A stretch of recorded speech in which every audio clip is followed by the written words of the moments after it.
فاتح فوج کو سرکاری مراتب بخشے گئے، مگر عوام کے دلوں میں ان کے خلاف بے پناہ نفرت پیدا ہو گئی جو دن بدن بڑھتی ہی گئی۔ وہ جدھر نکل جاتے لوگ پھٹکار بھیجتے اور نفرت سے منہ پھیر لیتے، اکثر ان پر غلاظت اور گندگی پھینکتے۔ ان کا باہر نکلنا دشوار ہو گیا۔ رائے عامہ سے ڈر کر ان کے دوست احباب بھی کنارہ کش ہو گئے۔ ان کے عزیز ان سے گھن کھانے لگے۔ ہر نماز کے بعد مسجدوں میں حسین کا ذکر ہونے لگا۔ یزید کے دشمن جو اب تک چپ دبکے ہوئے بیٹھے تھے دلیر ہو گئے۔ انہوں نے کھلم کھلا یزید کے خلاف فتوے دینے شروع کر دیے۔ یزید کو اپنی صفائی پیش کرنے کے لیے طرح طرح کے بہانے ڈھونڈنے پڑے۔ اس نے اپنے درباریوں سے اپنی بے گناہی کی گواہی طلب کی۔ زیادہ تر خوشامدیوں نے اسے ہر الزام سے بری الذمہ قرار دیا۔ سارا قصور ابن زیاد کا ہے، اصل مجرم ابن سعد ہے، لیکن حسین کا قاتل شمر ذی الجوشن ہے، اسے ایک واجب سزا ملنا چاہیے۔ یزید نے سوچا قربانی کے بکروں سے بھی پیچھا چھوٹ جائے گا، اپنی کارگزاریوں سے بڑے دماغ خراب ہو گئے ہیں۔ قتل حسین کی سازش میں جو لوگ شامل تھے ان کی بڑھتی ہوئی طاقت سے خوف پیدا ہونے لگا تھا۔ شیس بن ربی بھی اس مجلس مشاورت میں ایک طرف بیٹھے ہوئے تھے۔ وہ بار بار یزید کو گھور رہے تھے۔ یزید کو وحشت ہونے لگی۔ اس نے جھلا کر کہا، اے ابن ربی، تم بھی تو کچھ کہو۔ قاتلان حسین پر لعنت۔ انہوں نے نظریں جھکا کر کہا۔ یزید اس جواب سے قطعی خوش نہ ہوا۔ ابن نمیر سے کہا، تمہاری کیا رائے ہے؟ سچ جواب چاہیے یا مصلحت آمیز؟ وہ بڑی ہوشیاری سے بولا، سچ جواب دو، میری جان تو خطرے میں نہیں پڑ جائے گی، کیونکہ سچ بہت تلخ ہوتا ہے۔ تمہیں جان کی امان دی جاتی ہے۔ اس کے سوا یزید اور کیا کہہ سکتا تھا؟ دوسرے، وہ اپنے مخالفین کو نظر انداز نہیں کرنا چاہتا تھا۔ یا تو انہیں اپنا طرفدار بنا لینا چاہیے یا ان کے وجود سے چھٹکارا پا لینا چاہیے۔ حسین کا اصلی قاتل وہ ہے جس نے ان کے خلاف لشکر بھیجا، ان کے قتل کے احکامات جاری کیے اور جلادوں کو ان پر تعینات کیا۔ اے امیر، جو کچھ ہوا آپ کے حکم سے ہوا، ورنہ کسی کی مجال نہ تھی جو رسول خدا کے نواسے کی طرف نظر اٹھا کے بھی دیکھتا۔ حسین غدار تھے۔ خلیفہ وقت سے غداری اسلام سے غداری ہے، مصلحت الہی سے غداری ہے۔ پھر تو امیر معاویہ سب سے بڑے غدار تھے کہ انہوں نے علی ابن ابی طالب کی بیعت سے انکار کیا اور ان سے جنگ کی۔ یزید کی آنکھوں میں خون اتر آیا، مگر ابن نمیر اتنا کچھ کہہ چکا تھا کہ آگے تکلف کرنے سے کچھ فرق نہ پڑتا، لہذا کہتا گیا، تم نے مجھے جان کی امان دی ہے، مگر عہد شکنی تمہارے لیے کوئی نئی بات نہیں۔ تم اپنے آپ کو دین اسلام کا واحد ٹھیکیدار سمجھتے ہو۔ تمہاری اور تمہارے حاکموں کی مخالفت کرنا ہرگز اسلام دشمنی نہیں ہے۔ تم افراد ہو، اسلام کی بنیاد نہیں۔ اسلام ذاتی رائے کی آزادی دیتا ہے۔ گریبان میں منہ ڈال کر دیکھو، کیا تم واقعی ایک سچے مسلمان ہو؟ تیرا دماغی توازن درست نہیں بڈھے، الٹی سیدھی بکواس بند کر۔ کوئی اور وقت ہوتا تو یزید اسی وقت اس کا سر قلم کروا دیتا، مگر حالات نے اس بری طرح شکنجا میں کسا تھا کہ اسے مجبور اور تنگ دیکھ کر اس کے اپنے مشیر خاص، عزیز اور بھروسے کے آدمی اکڑ دکھا رہے تھے۔ یزید کو ان کی حمایت کی اشد ضرورت تھی اور وہ اپنی اہمیت کے احساس پر غرور سے اکڑ رہے تھے۔ عرب قوم بے انتہا جذباتی واقعہ ہوئی ہے، ذرا سے اشارے پر بہہ نکلتے ہیں۔ ملک کے کونے کونے سے احتجاج کی آوازیں پہلے دھیمی پھر بلند ہوتی گئیں۔ اب یزید کو اندازہ ہو رہا تھا کہ امام حسین زندہ تھے تو اس کے وجود کے لیے اتنے خطرناک نہ تھے۔ شہید ہو کر وہ زندہ و جاوید ہو گئے، لاکھوں زندگیاں پالی۔ درباریوں نے رائے دی کہ بہتری اسی میں ہے کہ آل رسول کو بڑی عزت اور احترام سے وطن روانہ کر دیا جائے۔ قیدیوں کو وطن روانہ کرنے سے پہلے یزید نے پھر انہیں دربار میں طلب کیا۔ قیدیوں کی حالت ایسی ابتر ہو رہی تھی کہ زندان کے در و دیوار ان کے نصیب پر رو رہے تھے۔ گردآلود چہروں پر بے خبری میں مسلسل آنسو بہہ رہے تھے۔ فاقوں سے جسموں میں کھڑے رہنے کی طاقت نہ رہی تھی۔ دل مارے وحشت کے سینوں سے نکلے پڑتے تھے۔ پرانے زخم بھرنے کا نام ہی نہ لیتے تھے۔ کم اور خراب خوراک، ہوا اور روشنی کا فقدان، سب برسوں کے مریض معلوم ہوتے تھے۔ جیسے ہی دربانوں نے زندان کا دروازہ کھولا، بچے خوف سے ماؤں سے لپٹ گئے۔ امی امی، کوئی آتا ہے، ہمیں چھپا لو۔ ماؤں نے سہم کر بچوں کے منہ پر ہاتھ رکھ دیے کہ کہیں ان کی چیخ پکار سے پہرے داروں کو غصہ نہ آ جائے۔ شمر ذل جوشن اندر داخل ہوا۔ اسے کوڑ کا مرض تھا جو عجیب بھیانک طریقے پر اس کے جسم پر تیزی سے قابض ہوتا جا رہا تھا۔ اسے دیکھ کر رونگٹے کھڑے ہو جاتے تھے۔ میرے مہربان آقا نے تمہیں معاف کر دیا، اب تم لوگ قتل نہیں کیے جاؤ گے، خوش ہو جاؤ کہ تمہاری رہائی کا وقت آ گیا۔ کسی میں خوش ہونے کی سکت نہ رہی تھی، خاموش سر جھکائے بیٹھے رہے۔ تم لوگوں کی دربار میں طلبی ہے، اٹھو۔ ایک دفعہ تو ہم تیرے بادشاہ کے دربار میں ذلیل و خوار ہوئے، اب کیوں بلاتا ہے؟ کیا کوئی کسر باقی رہ گئی ہے؟ خدا کا واسطہ ہمیں اسی زندان میں گھل گھل کے مر جانے دو۔ اب ہم آزاد ہو کر کیا کریں گے؟ ہمارے لیے دنیا میں کیا رہ گیا ہے؟ حسین قتل ہو گئے، ہمارے پیارے ہم سے بچھڑ گئے، ہم تا قیامت ان کی صورتوں کو ترسیں گے۔ اپنے دریا دل بادشاہ سے کہو اپنے جلاد بھیجے کہ وہ آ کر ہمارے سر تن سے جدا کر دے، یہ قصہ ختم ہو۔ یہ سر اب کندھوں پر بار ہیں۔ ابن حسین بمشکل کھردرے پتھروں کے فرش پر گھسٹ کر اٹھ بیٹھے۔ انہیں اب بھی بخار آ رہا تھا۔ پھوپھی نے کہا، ہماری خاموشی ہی ہماری زبان ہے، ان پاجیوں کے منہ لگنے سے کیا حاصل؟ اگر بادشاہ نے بلایا ہے تو جانے ہی میں مصلحت ہے۔ پھر دبی زبان سے ابن حسین سے کہا، یوں ہم قید میں سڑ کر ختم ہو جائیں گے، کسی کو پتہ بھی نہ چلے گا، لوگ ہمیں بھول جائیں گے، یہ تو بڑا ظلم ہوگا۔ ہم باہر نکلیں گے تو کم از کم لوگ ہماری درگت دیکھیں گے، کچھ تو ہمارے بارے میں سوچیں گے۔ تم ہمارے امام ہو، خدا رہتی دنیا تک ہمارے سر پر ہمارے امام کا سایہ قائم رکھے۔ تم ہماری امیدوں کا مخزن ہو، ہم بد نصیبوں کا سہارا، تم جیسا کہو گے ہم ویسا ہی کریں گے۔ زینب نے جواب دیا۔ بڑی مشکل سے سب گھسٹ کر اٹھے، ہاتھ ہلانا تک قیامت تھا۔ جوڑ جوڑ میں ٹسیں اٹھ رہی تھیں، ہڈیاں چٹک رہی تھیں۔ اس بار قیدی دربار میں لائے گئے تو یزید شطرنج کی چالیں بھول چکا تھا۔ دربار میں سناٹا چھایا ہوا تھا، صرف بیڑیوں اور زنجیروں کی جھنکار گونج رہی تھی۔ یزید سہما ہوا بیٹھا تھا، جلدی سے ہڑبڑا کر اٹھا، بڑی نرمی سے سب کو بٹھایا۔ سارا الزام شمر ذل جوشن اور عمر بن سعد کے سر تھوپنے کے بعد وہ خود کو قطعی بری الذمہ قرار دے چکا تھا۔ بڑے تعصب سے آنسو بہا کر کہا، مجھے بڑا افسوس ہے، یہ سب ان مردودوں کی کارستانی ہے۔ ان سب کو ایسی سزائیں دی جائیں گی کہ ان کی سات پشتیں یاد کریں گی۔ ان لوگوں کو حسین ابن علی سے پرانا بیر تھا۔ اس کے بعد زنجیریں اور بیڑیاں کاٹنے کا حکم دیا اور ادھر ادھر سب کو ڈانٹنا پھٹکارنا شروع کیا۔ ان سب کو سخت سزائیں دی جائیں گی، ایک ایک کی گردن مار دی جائے گی۔ کس کی گردن مارو گے؟ کسے سخت سزائیں دو گے؟ ہمیں بچہ سمجھ کر بہلا رہے ہو؟ ابن حسین نے کہا، میرا ہرگز یہ منشا نہیں تھا کہ ابن علی کو شہید کیا جائے۔ اگر میں میدان کربلا میں ہوتا تو انہیں سمجھا بجھا کر راہ راست پر لے آتا۔ جو کچھ ہوا میری لا علمی میں ہوا۔ یزید، ان باتوں سے تم مجھے دھوکہ نہیں دے سکتے، نہ دنیا کی آنکھوں میں دھول جھونک سکتے ہو۔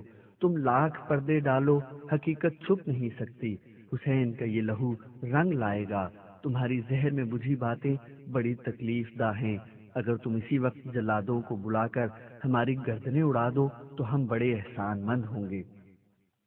تم لوگوں کو میرے اوپر بھروسہ نہیں، مگر جھوٹے وعدے نہیں کرتا۔ خزانے کا دروازہ کھلا ہے، میں تمہارے عزیزوں کا خون بہا دینے کو تیار ہوں۔ عربوں میں یہ اصول تھا کہ اگر عزیز چاہیں تو مقتول کی جان کے بدلے جان کے بجائے روپیہ لے سکتے تھے۔ یہ سن کر زینب کا چہرہ غصہ سے سرخ ہو گیا۔ انہوں نے کہا، خون حسین کی قیمت قیامت کے دن رسول اللہ کو دینا، یا حسین کی ماں فاطمہ زہرا اور باپ علی ابن ابی طالب کو دینا، کہ وہی ان کے سب سے بڑے حقدار ہیں۔ اے یزید بن معاویہ، اب تو ہمارا تمہارا حساب کتاب خدا کے حضور میں ہوگا۔ تم کس کس کا خون بہا ادا کرو گے؟ تم نے آل رسول کو نہیں، پوری انسانیت کو ذبح کیا ہے۔ روز حشر خدا کو خون بہا ادا کرنا۔ یزید سر سے پاؤں تک کانپنے لگا، چہرے کا رنگ اودہ پڑ گیا۔ دربار میں حاضرین پر ہیبت چھا گئی۔ میری طرف سے تم کو آزادی ہے، جہاں چاہو جاؤ، یزید نے مری ہوئی آواز میں کہا۔ اگر تمہارے دل میں واقعی کچھ رحم ہے تو بس اتنی مہربانی کرو کہ ہمارا جو سامان لوٹا گیا تھا وہ واپس لوٹا دو۔ ہمارے شہیدوں کے سر اور کپڑے، ہمارے سروں کی چادریں دے دو تاکہ ہم انہیں ان کے ساتھ دفنا دیں، اور ہمیں واپس جانے کی اجازت دے دو۔ یزید نے فوراً سب سامان منگوا دیا۔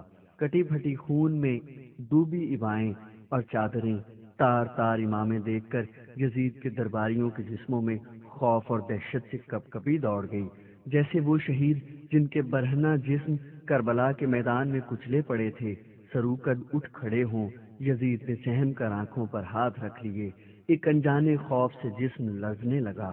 لوگ پھٹی پھٹی آنکھوں سے خونی پیراہن دیکھ رہے تھے اور ان کے ہوش و حواس گم ہوئے جا رہے تھے۔ یہ میرے پیارے بھائی حسین کی ابا ہے، ان کے خون سے تر بتر، یہ میری ماں کا دودھ ہے جو لہو بن کر بہا ہے، تیر کانٹوں کی طرح پروئے ہوئے ہیں، اس کا تو ایک تار بھی سلامت نہیں۔ یزید بہت بری طرح بوکھلا گیا، بالکل ہی عقل ماری گئی۔ خود ستائی کی پرانی عادت نے جوش مارا، احساس کمتری سے پناہ لینے کی خاطر بولا، ابن حسین تمہارے باغ کی ابا ہے یا کسی فقیر کی گدڑی؟ اس اندوہناک واقعہ پر، اس کی حماقت اور چھچورے پن پر ابن حسین کو ہنسی آ گئی۔ یزید تم بہت چھوٹے سے انسان ہو، میرے باپ کو جھوٹی شان جمانے کے لیے اطلس اور دیبا کا سہارا نہیں چاہیے تھا۔ آج بھی ان کی برہنہ لاش ان کی جرت اور حق پرستی کے نور میں لپٹی ہوئی ہے، مگر تم اس زربفت اور کم خواب میں بھی ننگے ہو۔ اور کوئی وقت ہوتا تو یزید کے دربار میں یہ گستاخی موت کا پیغام بن جاتی، مگر لوگوں کی آنکھوں میں سلگتی ہوئی نفرت نے اس کی تمام شاہی قوتیں سلب کر لیں۔ خود اس کے درباری اس سے ایسے گھن کھا رہے تھے جیسے وہ زندہ انسان نہیں، لاش ہے جس کی بدبو سے انسانی دماغ زخمی ہوا جا رہا ہے۔ یزید دبک گیا اور مسمی سی صورت بنا کر بولا، سب کو سزائیں دی جائیں گی، یہ غیر اسلامی فعل بخشا نہیں جائے گا۔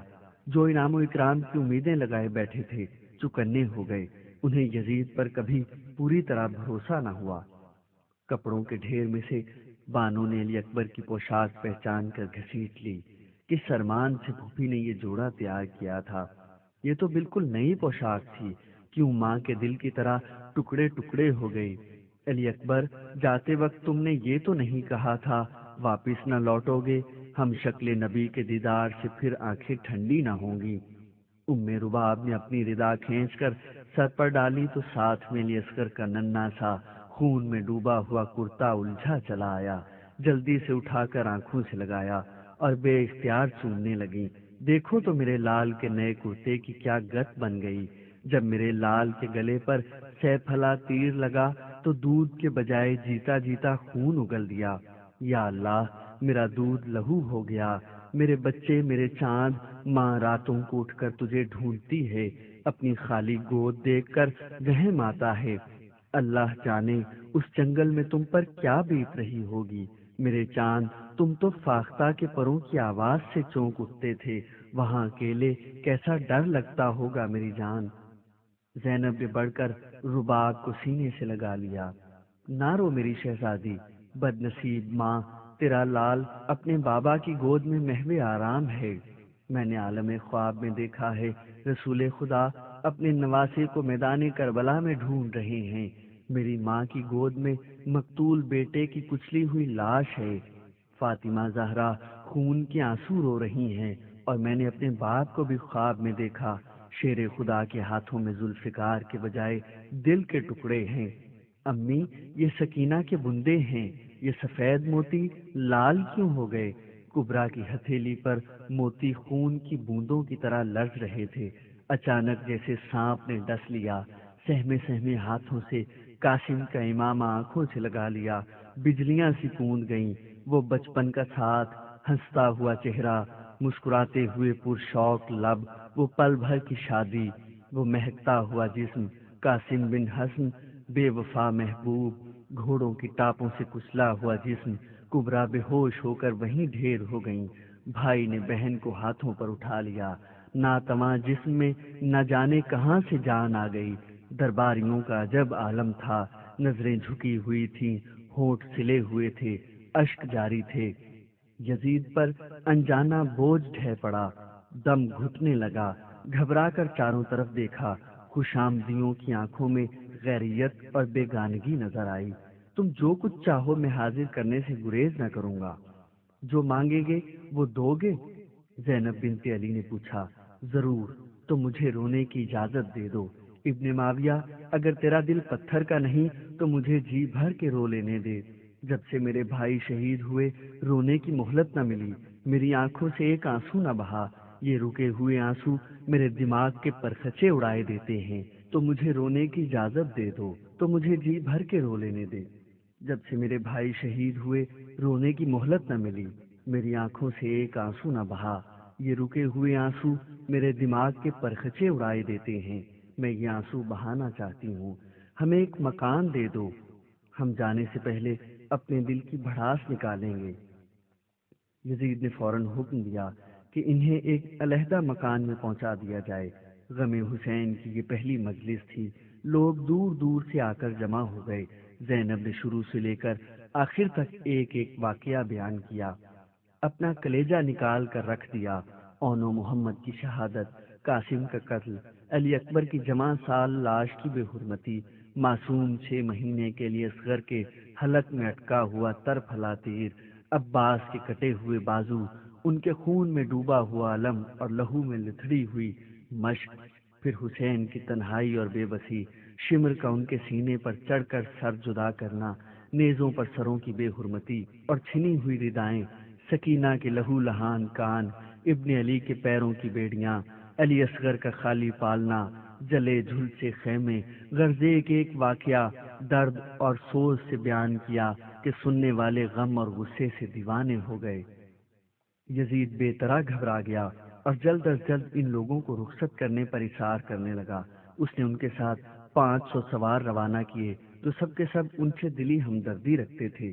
نعمان بن بشیر کو حکم دیا کہ ان سب کو بخیر و عافیت مدینہ پہنچا دے، مگر مدینہ جانے سے پہلے یہ لوگ کربلا گئے، شہیدوں کے سر سینے سے لگائے، اسی میدان کی طرف روانہ ہوئے جہاں ان کی دنیا تاراج ہو گئی تھی۔